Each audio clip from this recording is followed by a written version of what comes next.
Well, thank you all for being with us. Last week we went to the Democratic caucus, and Chris Kelly, Stephen Weber, and I had an opportunity to be together with other Democrats and hear about some of the concerns they had about the elections, the election cycle this time, and then we have our own first-hand experience now about elections here in Boone County, and we put our heads together and just felt like it was important to speak out on some issues of concern to us about election reform.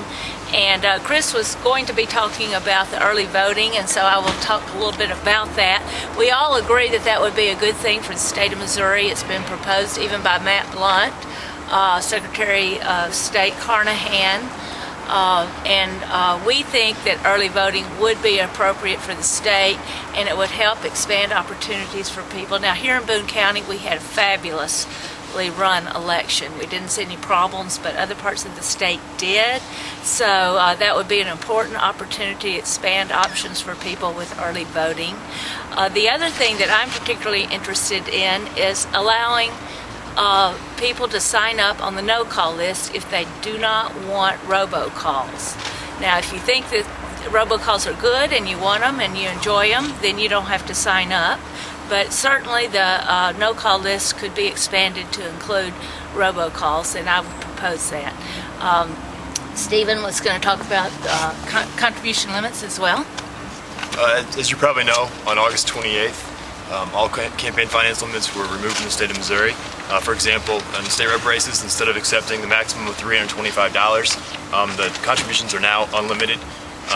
And we believe strongly that elections in Missouri should be won by having good ideas, by articulating them well, and by working hard for the people of Missouri, not simply by having the richest friends or the deepest pockets. Now, there's some valid criticisms of the former system.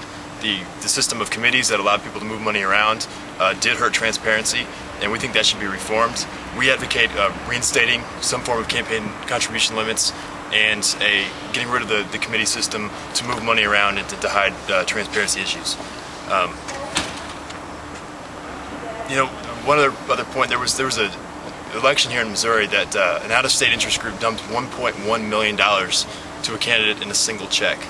And when that happens, it makes it very difficult for middle-class, ordinary, hardworking Missourians to make $50 contributions and $25 contributions and really feel like they're affecting the political process. So we strongly believe that this is the right time, after the deluge of negative ads and big money in politics, to say something about reinstating campaign contribution limits.